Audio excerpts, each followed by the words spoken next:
Alista el Senado modificaciones a la Ley de Víctimas. Javier Sicilia y otros activistas entregaron sus propuestas. Y como siempre, la opinión de nuestra analista financiera, Alicia Salgado. Acompáñenos.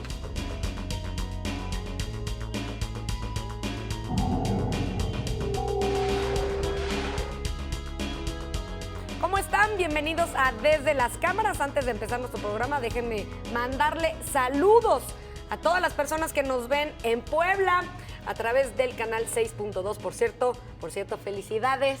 Felicidades a todo el equipo de Proyecto 40. Hoy cumplimos 7 años al aire entrando a sus hogares. Felicidades, Adriana, Néstor, Víctor y por supuesto amigos, compañeros, todos nuestros amigos que no se ven, pero que están aquí atrás de usted. Felicidades a todo nuestro canal y un saludo a nuestro director general, Anabela y Luis Armando. Y este programa fue de los que empezaron sí, junto con la inauguración. Somos pioneros. Fuimos pioneros. Así es, y bueno, la verdad es que estamos muy chiquitas, Adrián. Siempre muy siguen chiquitas.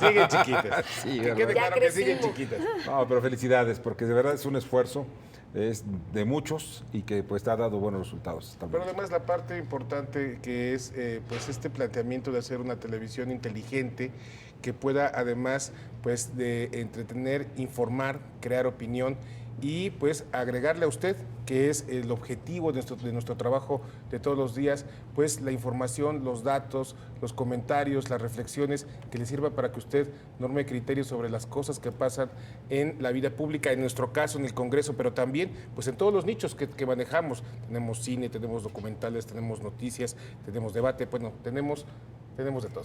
Y por supuesto, como dice nuestra nueva campaña, no sé si ya vieron la nueva campaña, proyéctate con Proyecto 40. Muy bien. Sí, y bueno, pues en un especial agradecimiento, también queremos de parte de todo el equipo de nosotros, darle a nuestro director general, a Javier Medina, quien fue el creador de este programa Desde las Cámaras, que hoy llega a sus hogares desde hace 7 años. Muchísimas gracias, Javier, en nombre de todo nuestro equipo. Gracias. Gracias. Y bueno, déjenme platicarles que en el Senado de la República pues ha estado muy trabajando, ahora sí que muy de chamba. Fíjese que fue Javier Sicilia a presentar esta reforma a la Ley de Víctimas, a la Ley General de Víctimas. Pues ya ve usted que esta ley ya se publicó, ya entró en vigor. Sin embargo, la ley pues tiene defectos que no podían llevar a cabo no tenía plazos, o sea, tiene una serie de cuestiones que ya por fin presentan esta iniciativa en nombre del Movimiento por la Paz. Pero bueno, vamos a ver algunos bytes que le tenemos. Bueno, se han hecho muchas críticas a la ley, muchas veces con mucha ignorancia, porque nosotros hemos estado trabajando esas iniciativas de reforma que atienden todo lo que han estado cuestionando de la ley. No, la ley es la misma que se publicó, simplemente que hay, como ya se había dicho desde un principio, hay cosas que reformarle, cosas que hemos reformado, que es la iniciativa que estamos presentando. Esa ley está atendiendo en sus reformas a las observaciones mismas que el presidente Calderón hizo. El problema con Calderón fue que se le dijo lo mismo que se le dijo a Peña Nieto: publíquese y reformamos. Calderón no quiso publicar, ganó a controversia constitucional. Y el pleno presidente dice, sí, la destrabamos y publíquese, y ahí están las reformas. Y ahorita estamos presentándola, diciéndoles, bueno, ya está, queremos que las vengan y que la acompañen. No estamos atendiendo a todo lo que se ha dicho y estamos haciéndola conocer para que puedan realmente esto resolverse lo más pronto posible, porque las víctimas ya no pueden esperar. Bueno, es muy importante lo que estamos viendo en este momento, porque la imagen que tenemos es la de Javier Sicilia, pero junto con el resto de las organizaciones, como las que representan María Elena Morera y otras más, pues Alejandro Martín, todas estas organizaciones se juntaron, lograron un consenso, un acuerdo, hicieron un planteamiento común para la reforma a la Ley de Víctimas. Es muy, muy importante que veamos esto, y además el planteamiento que hace Javier Sicilia, de que no es necesaria la confrontación entre la sociedad y el gobierno para poder obtener resultados. Esto creo que es quizá la lección más importante de esto que estamos viendo en este momento. Es porque somos arrastrados políticamente, eso es el problema. Muchas veces por las pasiones políticas nos arrastran al resto de los mexicanos. Ay, yo dije, nosotros somos los arrastrados políticos, ¿qué pasó? Nos arrastran. O sea, ¿qué A ti y a significa? mí también, hombre. Sí. Pero ¿qué es lo que pasa? Porque aquí al final de cuentas, si tienes mucha razón, esto en ese sentido, vamos a llegar a acuerdos. Los acuerdos no nada más es entre los personajes que están viviendo la política, sino también todo el resto de la comunidad, toda la sociedad. Fíjate que aquí me llamó mucho la atención algo que me parece a mí vamos a dar un paso a la madurez política. ¿Y cuál es?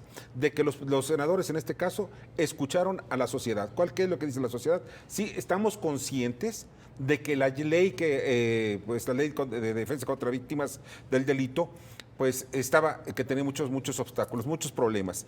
¿Qué son los problemas? Problemas de todo tipo, la falta de dientes, por ejemplo, una serie de deficiencias importantes. Pero al momento de publicarse y corregirse sobre la marcha, le quitaron una gran carga de negociaciones políticas de los políticos, que eran entre ellos. Al final de cuentas, lo que necesitamos nosotros, el resto de los mexicanos, es de que, más que los acuerdos que ellos lleguen, que nos escuchen. ¿Qué es lo que necesitamos? Mira, cuando estás viendo en varias partes de la República, pues estas policías comunitarias, que yo estoy en desacuerdo desde el punto de vista legal, ¿por qué no están cumpliendo con la ley? Pero hay una cosa que sí es muy clara, es el hartazgo que tienen muchas comunidades, la mayoría de este país, de la violencia, de las extorsiones, de las violaciones, etcétera. Entonces, ¿qué es lo que hacemos la comunidad? ¿Sabes qué? Estamos lanzando las llamadas de emergencia, y aquí los políticos son los que deben poner todo el marco jurídico. ¿Para qué? Para que todo esto vaya por un cauce de la ley, porque es lo único que tenemos que hacer. Y yo creo que esta propuesta que hace Cecilia en nombre de las organizaciones me parece adecuada. Vamos a hacer las correcciones. Victoria, algo adecuado también es que fue bien recibida por los senadores de las 3 fracciones parlamentarias más relevantes, ya que esta reforma no es una reforma de colores partidistas, es una reforma de las víctimas, para resarcir el daño, para resarcir la dignidad de estas víctimas que han sufrido por este desmembramiento de seguridad que ha tenido nuestro país. Y muchos niños se han quedado huérfanos, muchas mujeres viudas, muchos padres han perdido a sus hijos. O sea, este es el drama de veras, el drama de que tiene cara, el que tiene un rostro de angustia, un rostro de preocupación. Y aquí yo quiero hacer un apunte muy importante. Hay veces que las cosas se hacen bien, ¿no? Sabemos que las cosas se hacen bien y en este caso estamos viendo que las cosas llegan a buen término. Pero de repente se abren debates que, híjole, parece de parvulitos. Me parece impresionante que la subsecretaria de Derechos Humanos, Lía Limón, haya abierto una cifra tan salvajemente escandalosa de supuestos desaparecidos en México. Para empezar, mire, déjeme decirle una cosa. Este es un asunto de concepto. Las desapariciones forzadas únicamente las provoca el Estado. Lo que ocurre en términos de derechos humanos es que consideran aberrante que el Estado, utilizando su fuerza a través de sus cuerpos de seguridad, desaparezca y no se conozca el paradero de una persona. Eso es una desaparición forzada. Lo que estamos viendo nosotros en este tema de lo que pueden ser los supuestos desaparecidos, la subsecretaria Lía Limón, que tache para que sea subsecretaria de Derechos Humanos, es gente que se puede haber extraviado. Claro. Son personas que pueden haber sido secuestradas, víctimas de la delincuencia, ejecutadas. Sabemos, por ejemplo, de casos tan terribles como el del pozolero, que deshacía cuerpos, de los asesinatos, ¿no? 300 cuerpos tienen contabilizados en tanques de ácido sulfúrico, y lo que hacía era desaparecer los cuerpos de las ejecuciones del crimen. Esa, no es una desaparición forzada. Conceptualmente, de veras, qué pena que tengamos una subsecretaria de Derechos Humanos que no sepa la diferencia entre los actos, criminales del crimen común, los homicidios, los secuestros, las ejecuciones y una desaparición forzada que está, clarita en las convenciones internacionales. No existe una cifra exacta. Hay la cifra que dio de forma irresponsable la subsecretaria Lía Limón, la cifra de los desaparecidos, pero no tenemos una cifra de cuáles por desaparición. Tenemos a Human Rights Watch. Tenemos a Human Rights Watch diciendo que son 254 desaparecidos forzados en México. Pero, Es Néstor, donde, a mí me donde es la gustaría... responsabilidad del gobierno, ¿eh? O sea, ojo, Ciento y de los tantos. órganos represores del gobierno. ¿Ves? Por otra parte, y eso es muy importante verlo, el resto, aquellos que han desaparecido por el crimen organizado, por secuestros, o porque han desaparecido simplemente, que no los encuentran, Porque ¿sabes te qué? atropellaron y no llevabas Por lo una que sea. Te voy a decir algo, identificación y no te hay localizan. algo que también es importante, llevar también un récord, vamos, la información, no solamente estadística, sino también de cada una de unas 3 personas, porque repito, porque todos tienen cara, todos tienen nombre y apellido de los desaparecidos, entonces hay que saber quiénes fueron por el narcotráfico, quiénes fueron por un accidente, como tú dices, yo sí Pues, creo que debe haber eventualmente esto, eso lo ¿no? tendrán, ¿no? Pero a mí me No, gustaría... parece ser que no lo tienen, ¿eh? Y no lo tenían. No lo tienen. No, Ese es el no se problema. los dejaron la anterior administración, seguramente que siempre lo negó, pero bueno, a mí, si quieren, vamos a ver qué es lo que propuso el movimiento de reformas, por ejemplo, que me llama mucho la atención que la mayor parte de las reformas que proponen es en correcciones de estilo, en errores ortográficos, que bueno, que tache para los secretarios técnicos de las comisiones, en pleno siglo XXI que tienen computadoras y que les revisan la ortografía, pues que este tipo de cosas sucedan, pero por ejemplo, se incluye, por ejemplo, una nueva definición de víctimas potenciales, es decir, las víctimas que pueden defender a los que realmente fueron afectados para que tengan asistencia también de parte del gobierno. También se amplían los derechos. Y sobre todo el tema del presupuesto, ¿no? Que era lo que no había quedado claro, quién iba a pagar. Ya se establece, pues, una participación que es una obligación del gobierno federal y de los gobiernos estatales, crear fondos que además no van a ser más allá del 0.014% del presupuesto de egresos de la federación para este fondo de atención de víctimas. Da claridad. También Da claridad. crea un sistema de atención a víctimas en donde ya se especifican los objetivos y las medidas, porque era muy vago en la ley que se autorizó actualmente, eran muy vagos los conceptos. Entonces, en este sistema de atención a víctimas ya se dan las medidas y los procedimientos de cómo actuar frente a estas víctimas. Las cosas que propone esta reforma a la Ley General de Víctimas, pues es ya establecer los mecanismos operativos para poder llevar a cabo esta ley. Define, por ejemplo, antes no se señalaba cuáles eran los procedimientos específicos que se tenía que seguir, y ahora sí le pone nombre y apellido. Va a ser el Sistema Nacional de Atención de Víctimas, que ya está creado, pero es el que le va a dar seguimiento, es el que va a coordinar todas estas labores para darle seguimiento. Y saben que es importante también el evitar los abusos, es decir, porque pues ya ponen cuándo se va a poder definir que realmente fuiste una víctima y no te estás haciendo víctima, para poder cobrar una lanita del Estado, que también pone topo que dice que no te podrás enriquecer con al tú exigirle al gobierno pues que te indemnice con una lanita. Y también otra de las cosas que anteriormente tenía la ley es que cada caso se iba a ir, ahora sí que como haciendo la cola en la tortillería, o sea, uno tras otro, conforme fueran llegando. Ahora se reforma y ya es conforme relevancia cómo se va a ir atendiendo todos estos casos. Fíjate que aquí hay algún tema que es muy importante ver. Yo estoy muy de acuerdo en esto que estás comentando, que se llegue de alguna manera, en forma democrática, por llamarlo de alguna forma, estos beneficios, pero siempre también hay algo que es importante ver.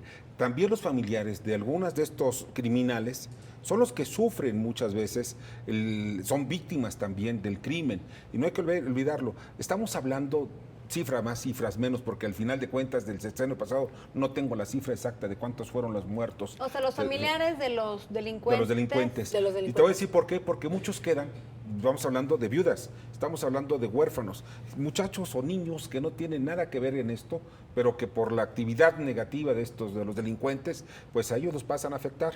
Fíjate que son dramas que estamos viendo en las poblaciones pequeñas, medianas y grandes en gran parte del país. Yo sí creo que aquí debe haber también un tratamiento, yo no estoy hablando ni abogando por nadie, pero sí un tratamiento muy objetivo sobre lo que pueda pasar con estos grupos. ¿Por qué? Porque también son potenciales. En caso de que se abandonen por el Estado, se convierten en potenciales delincuentes. Y cuidado, yo no estoy diciendo que sean todos, eso también que quede muy claro, pero son potenciales. Y tenemos que verlo como sociedad, como no solamente como un acto solidario, que no son solidarios, sino como actos de justicia social. El Claro.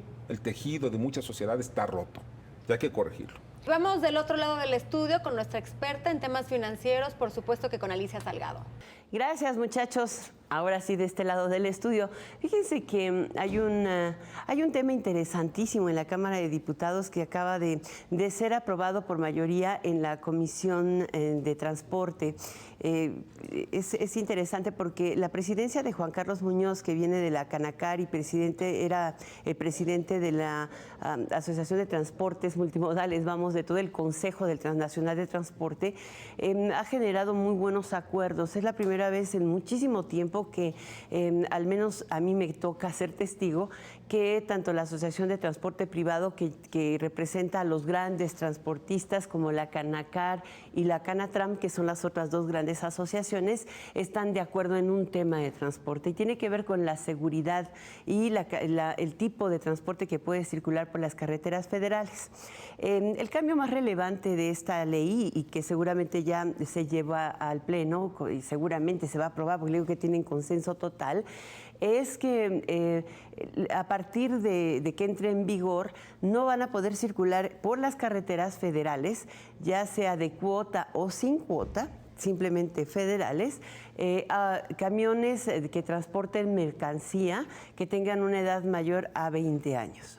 Hoy el promedio de circulación de los autos, del 50% del parque vehicular o un poco más, ¿qué creen? Que tienen más de 35 a 40 años, algunas vetusteces de esas hasta de los años 20 del siglo pasado, o sea, es impresionante. Evidentemente es un tema de seguridad y además hay un problema ahí de chatarrización importante. Estos autos van a poder seguir circulando si quieren, pero por caminos vecinales o por carreteras locales o alimentadoras, pero si quieren llegar a transitar, los van a parar, detener y se los van a llevar. Hay también de lado, producto de esta iniciativa, un acuerdo con la Secretaría de Comunicaciones y Transportes que se está trabajando para iniciar un programa de sustitución de autos viejos, de tal manera que este parque que hoy quedaría, digamos, en 20 años, puedas al transitar hasta reducirlo a 10 años. Eso no va a quedar en ley, pero sí en el compromiso de incentivar esta sustitución vehicular, particularmente en los estados de mayor rezago. Les doy un ejemplo, la carretera Acapulco-Zihuatanejo. Es una carretera federal que se vuelve interurbana, ¿no? Transita entre muchos pueblos. Bueno, pues por esa carretera, por ejemplo, ya no va a poder circular bajo ninguna circunstancia un camión con edad, un camión de transporte de pasajeros o de carga con edad mayor de 20 años. ¿Cómo la ven? Interesante iniciativa, ¿no? Muy interesante, Alicia Salgado. Muchísimas gracias. Nosotros vamos a un corte, no se vaya. A nuestro regreso, el diputado federal Ricardo Mejía de Movimiento Ciudadano. Vamos a hablar sobre el fuero e inmunidad parlamentaria. No se vaya.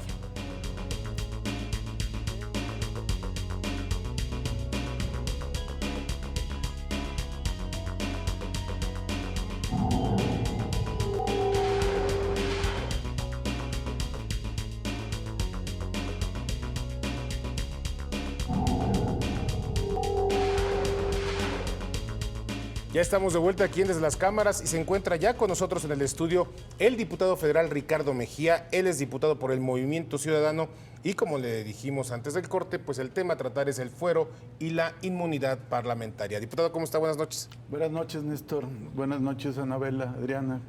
Gracias por permitirnos estar aquí con ustedes.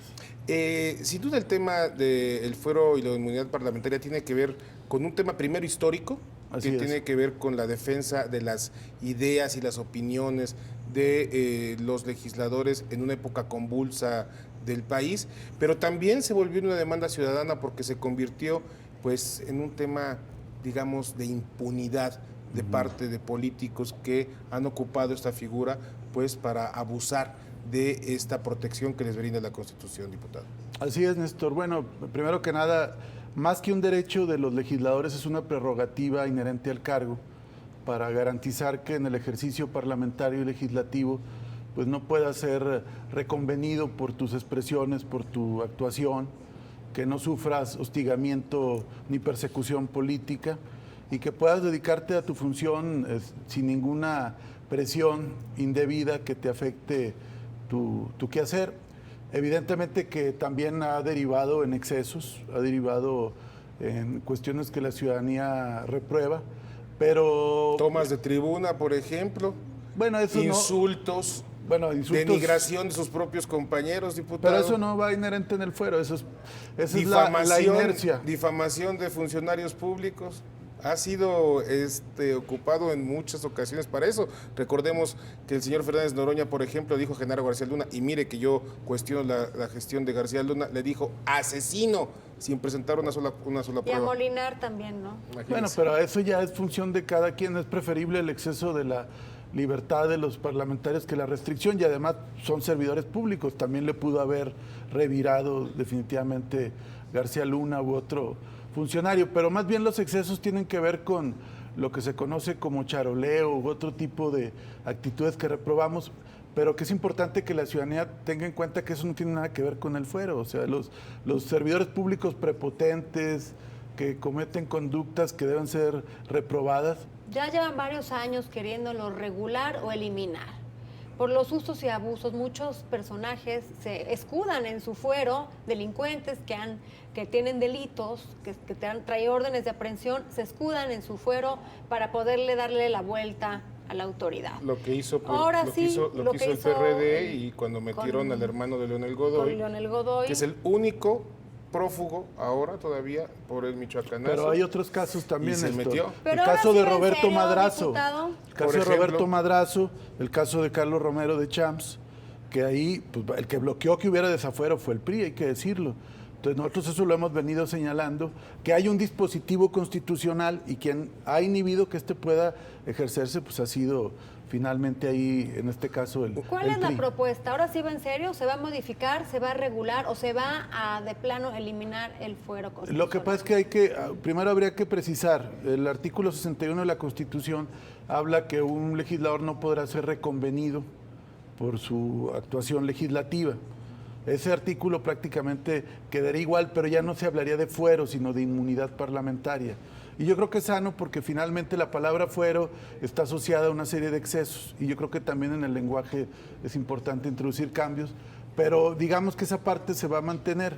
El tema más importante y finalmente que sería el debate es la declaración de procedencia en materia de responsabilidad penal, que ese es el tema. O sea, que alguien no puede ser sujeto a un proceso penal si no pasa primero por una declaración, en este caso de la Cámara de Diputados. O sea, por ejemplo, si un diputado mata a otra persona, tiene que pasar primero por todo un proceso a ver si lo desafueran y todo ese rollo actualmente, como está la Constitución. Para enfrentar un delito penal, sí, así sería. Lo cual esto cambiaría con una iniciativa de reforma como la que se está planteando.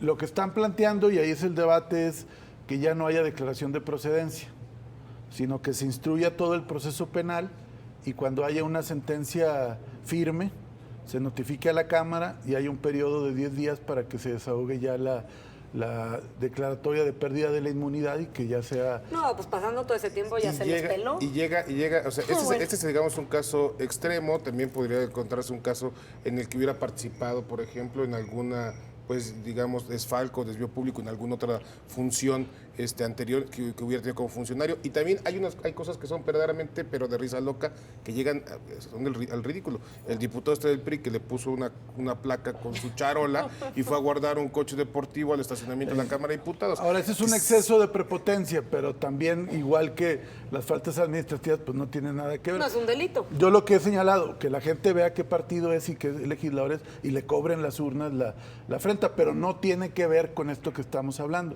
Ahora bien, esos casos que se mencionan son casos extremos de gente, de delincuentes, pero también la otra cara de la moneda, y es un poco la posición que nosotros tenemos, es que también esta arma puede ser usada como un instrumento de hostigamiento y de presión, de fabricación de delitos, porque finalmente los ministerios públicos no son autónomos.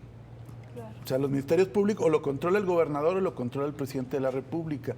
Y quien ejercería acción penal sería o el Procurador General de la República o los procuradores locales. De ahí el problema que nosotros estamos viendo es que esto puede dar lugar, no a que te instruyan un proceso por lo que dices en la Cámara, sino que te fabriquen delitos. Y entonces, aunque finalmente tú no seas culpable, te van a traer entretenido. Claro. Por lo pronto, el diputado tal ya enfrenta un proceso, ya te hicieron una campaña De desprestigio. desprestigio, abandonas las comisiones que tienes porque lo primero que vas a querer es defenderte de tu situación personal. En lugar de estar legislando, vas a estar litigando. Y es ahí donde nosotros estamos tratando de encontrar una fórmula que responda a la demanda ciudadana de no a la impunidad, pero que también no vayamos al otro extremo. Sobre todo ahora que vienen temas tan sensibles como la reforma energética y algunos otros temas donde a lo mejor a los que les resultemos incómodos, pues van a empezar a aparecer ahí delitos o averiguaciones pobres previas. legisladores. Ay, No. que ya lo viviste, ¿verdad? pobrecito. Hay de todo, pues, o sea, finalmente no es que uno le saque la vuelta porque crea que tiene alguna responsabilidad, sino que uno quiere estar en la batalla Pues, política, en las cámaras, que es donde finalmente se hacen nos las vamos. leyes. Claro.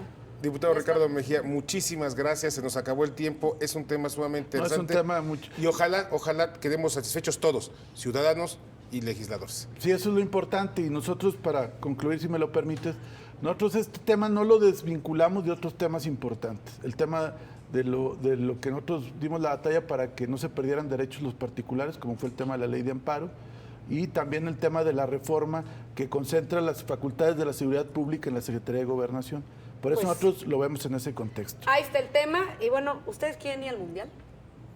A mí no, Al de fútbol, digo por yo. supuesto a mí que no sí, me que gusta el queremos, fútbol, sí. la verdad. A mí Pero te gusta me la fiesta fascina. alrededor del fútbol. A mí me fascina. Diputado, fíjese que la selección azteca está ya en el 40. No se pierdan el encuentro de México contra El Salvador rumbo al Mundial de la Sub-20. El próximo sábado a las 6 de la tarde y a las 21:30 horas. Disfrute un programa especial de farándula también, de Farándula 40, con el análisis inteligente de las películas nominadas al Oscar, que además es este domingo. Y déjame decirle también que Proyecto 40 y Círculo Editorial Azteca lo invitan al evento Leyendo con los Famosos, que se realizará en el marco de la Feria Internacional del Libro en el Palacio de Minería, que van a participar pues el maestro Raúl Quintanilla y el actor José Cefami. Este sábado, 23 de febrero a las 11 de la mañana. ¿Vamos? Ahora sí, ya nos Por vamos. Y supuesto que recuerde, por favor, entrar en contacto con nosotros a través de nuestro correo electrónico, que es